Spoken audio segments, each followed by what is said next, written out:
Hey, what's going on, y'all? So, I know it's been a while since I made a video, and I doubt this is gonna be, or I doubt I'm gonna post anything after this. To be completely honest, I don't think YouTube is for me. It's just, I wasn't having a good time when I was uploading, and I decided that I was just gonna drop it. But, I felt like I needed to make a video today. Uh, if you're not aware, which you probably are, it's all over social media, but today is Kobe Bryant's birthday, the late, great Kobe Bryant. And for those of you who don't know, I don't know if I've mentioned it in my past videos before, but I've born and raised in LA County my entire life, and I was raised a sports fan, and I was raised a Laker fan, and by default, I was raised a Kobe fan. Kobe Bryant has always been my favorite athlete of all time, even before he passed, and even before I was even like that much into basketball. I always admired Kobe. Back when the Lakers were terrible, which we were for a while, he was the one guy that I always watched and I was always fascinated in watching. His last game where he dropped 61 points, I don't know, it was either 60 or 61, but that last game is the game that I remember most out of any of the games I've ever watched, even the most recent one just last night. I remember Kobe's last game 4 years ago more than I remember the playoff game that I watched last night between the Lakers and the Trailblazers. That's how much I admired Kobe. He was one of the greatest athletes we've ever seen. He's the greatest athlete I've ever seen play, even with the exception of LeBron James. Not to say that he's a better player, but as far as athletes go, he's my favorite athlete to watch. He did a lot for the city, and he did a lot for me because of how much I love basketball. Now, if it wasn't for Kobe Bryant, I wouldn't love basketball as much as I do. But now it's my favorite thing to watch. When I'm on YouTube, all I watch is highlights and people talking about the NBA, and that's because of Kobe Bryant, because of his dedication to the game, and because of how fun he made it. Even to this day, I still find myself mourning and crying over his death, and it's been well over a year. I've mourned for a man that I never met. I've cried for a man that never knew my name. That's how much of an impact that he had on my life. I never met him. I never went to any of his games because he retired when I was like 11. One of my biggest dreams was always to become famous so that I could meet Kobe Bryant, so that I wouldn't just be some random fan and that he would actually remember my name. That was always one of my biggest fantasies, and one of my biggest goals in life was to meet the man who gave me my passion for basketball in the NBA. I I didn't have my channel when he first passed. It wasn't up and running yet, so I didn't make a video when he died. And I don't want this to be like a sad video, of course, because it's his birthday and it's a day to remember him and it's a day to be happy. But you can't think about Kobe anymore without getting sad. I've I've gotten I've just I've gone on sprees of watching videos of him and just crying, even months after the fact. I remember the days after he passed when we were still in school. I would sit in class and I wouldn't do my work. I wouldn't pay attention. I would just be on my computer watching Kobe Bryant highlights throughout class. And my teachers understood. They knew how much of a basketball fan I am, and I always talked about Kobe Bryant. Even like when he had his down seasons, I still talked about him. Even in the last few seasons when we didn't make the playoffs and he wasn't putting up the best numbers, he was still my favorite player of all time in any sport in general.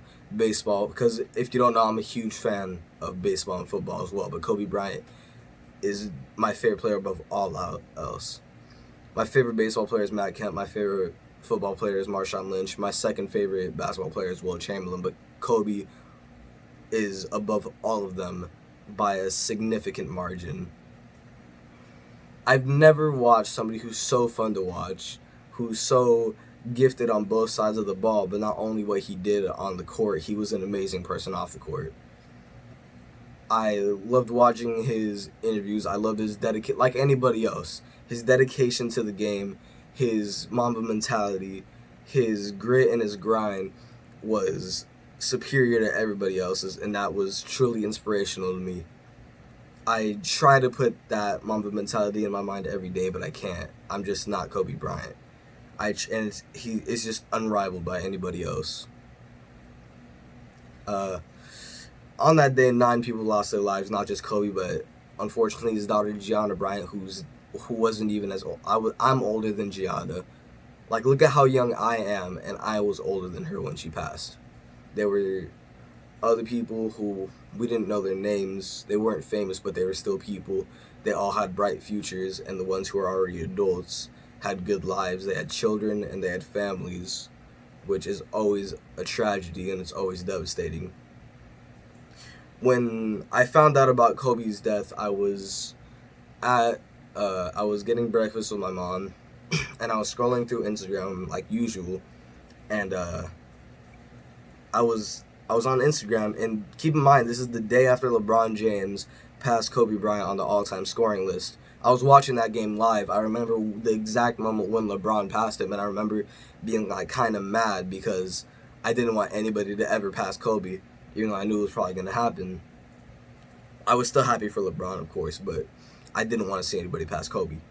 So the next morning, I'm at breakfast with my mom, and we're waiting for a table, so I'm scrolling through Instagram, and I keep on seeing these things that say R.I.P. Kobe, and at first I think it's like a joke, like, because of the timing, because LeBron James had just passed him. I thought it was about that. I thought all the correlation was to that, and I keep on seeing this stuff, and I'm like, are people being serious right now? So I looked it up, and I saw like Yahoo Sports and like all the like TMZ and all this stuff saying that he had died, but I didn't want to believe it, and I was in that state of denial. I wouldn't believe anything. I told myself I'm not going to believe anything until ESPN reports about this. So I kept on refreshing my phone every 5 seconds. I was on Google, and I was on Instagram, on ESPN's Instagram, trying to find out what happened. And I was hoping and praying that they were going to say that it's a false report, that Kobe Bryant's fine and Gianna Bryant's fine and the other 7 people are fine. But eventually they came out with a statement that he had unfortunately passed, and I couldn't eat. I couldn't talk. It was one of the saddest moments of my life. I was in public in Los Angeles County, and everybody was just devastated looking at their phones, and you could tell the people who had found out and the people who hadn't. Because if you're not from Los Angeles, then you may not understand how much of an impact Kobe Bryant had in your life. Even if you weren't a basketball fan, if you think LA, one of the people you think is Kobe Bryant because of how much of a icon and a role model he was for us. He was one of my biggest role models ever to me. I don't know how to describe it, but I wanted to be like him. I remember when I was younger, my dad, according to him, he like found this little Tykes basketball hoop like on the side of the street that somebody was throwing away, so he took it and he put it in my backyard. And I used to play on it a lot with my cousin, and we would play basketball. He would always pretend that he was, because back then you always pretend like you're an NBA player.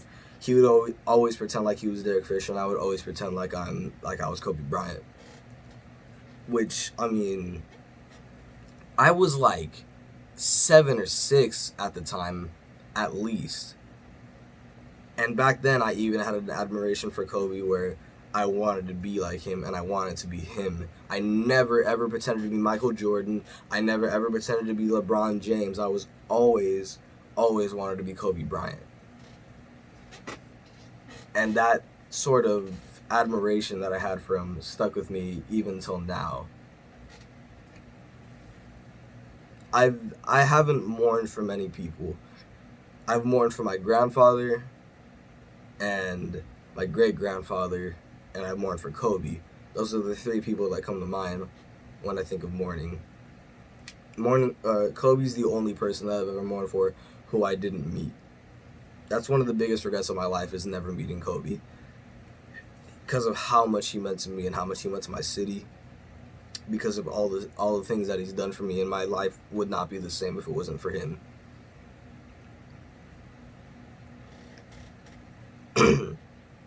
He's the reason why I ever picked up a basketball. and he's the reason why I ever even started watching the Lakers.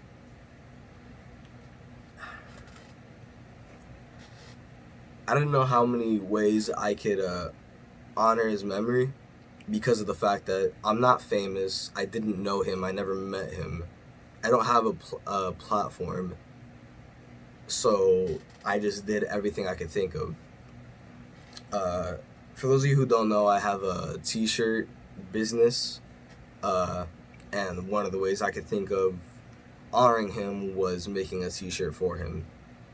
If you're interested in buying it, whatever, I have a discount, of course. I'm not gonna freaking. I'm trying to find ways how I can donate any profits that I make to charities associated with him. I tried looking at how I could donate to the Mamba Mamacita Sports Foundation. Couldn't find anything. I'm trying to find ways of how I can donate, but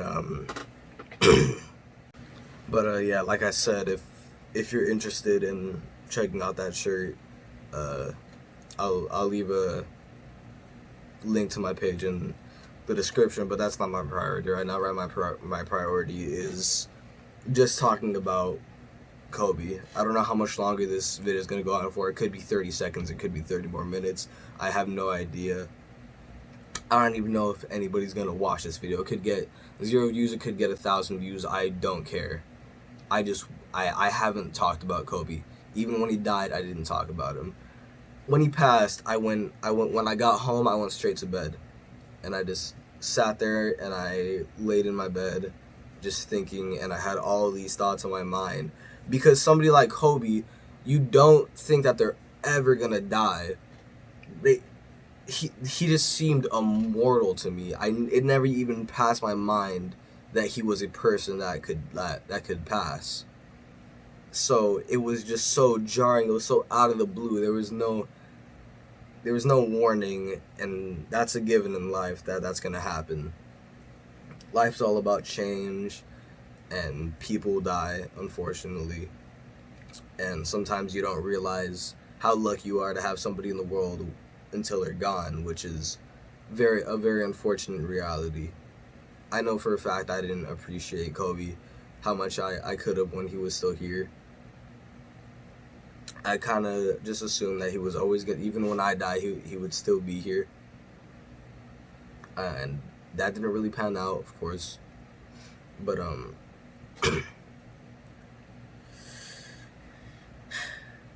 I mean, I think I share the same thoughts with a lot of people who are in my situation. People who grew up with Kobe Bryant, people who grew up in Los Angeles, and even if you didn't grow up in LA, there's so many Kobe fans across the world. And that just speaks volumes to how much of an amazing player he was and how much of an amazing person he was.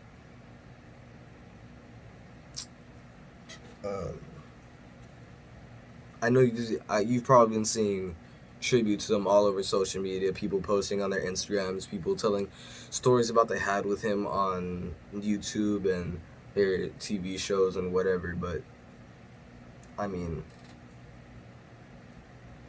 I don't know how many people you've heard like me, just normal people who have zero fame, zero notoriety, or just a random person from the city that he impacted. You know what I mean? Like, it's a different thing from the famous people who knew him. Of course, they had a stronger connection to him and they had a stronger bond, but it's different to just a normal person like me who he impacted. It's not more significant, it's not less significant, it's just different.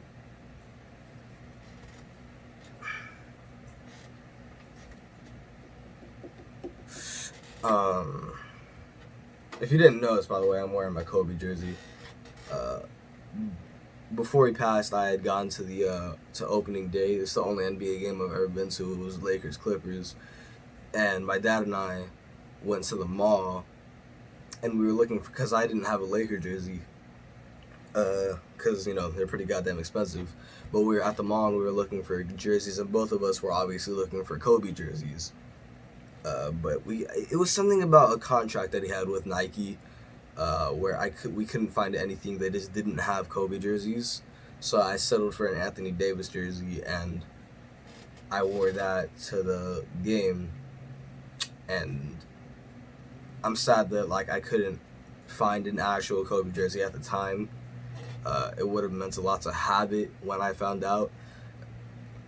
My mom found a person who was selling a jersey on Facebook, I think, and she ended up getting it for me, which I'm very appreciative of. This means a lot to me because of how much he meant to me.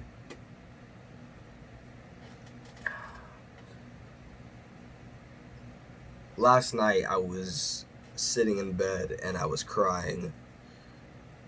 It's been well over half a year. It's been like 8 months since he passed, and I still just think and I cry over a man that never knew me, never met me, never knew that I existed. I just sit in bed and I cry. And don't get me wrong, I don't really cry over much anymore. I used to a lot, but I don't really cry over much anymore.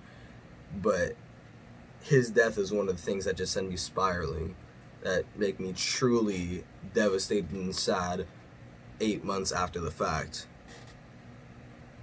When he passed, it felt like a family member had died. That's what it felt like. It was that kind of pain. It wasn't quite... My grandfather had passed just a few months before. It wasn't to quite that extent. That pain was something way different. But it was very similar, surprisingly enough, because of he's been in my life the whole time I've been alive. He was drafted in 96, and I was born in 2005. When he passed, it was so painful. It truly felt like my cousin or my uncle or something had passed. Maybe not all the way to that extent, but it was extremely close.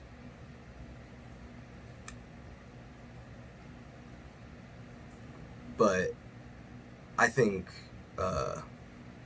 that if he had known me, and if he had known me, he would have wanted me to honor his memory by looking at every day the same way that he did, and no matter what I end up doing with my life, to put that determination and that grit and that effort into anything I do. And I feel like he wanted that for everybody who looked up to him. I think that's something that he tried to push with when he had the fame, that he wanted people to work hard and outwork everybody else, because that's what he did. So I'm going to try to remember that, and I'll try to look at life that way. And I think you should too, to not only honor his memory, but honor yourself. That's kind of corny, but anyway, yeah, I guess that's really all I have to say, man. You know, it's both a happy day and a sad day. We get to share our memories that we had about Kobe, and those who met him and those who knew him, they can share the memories that they had with Kobe. People like LeBron James, Jimmy Fallon, people like Phil Jackson or Pau Gasol, they share the memories that weren't televised, that weren't on ESPN or anything like that. We shouldn't take that for granted, and we should look at what they have to say and just be appreciative of the fact that we at least have that. Yeah. I guess, yeah, that's it. I ain't got nothing else to say.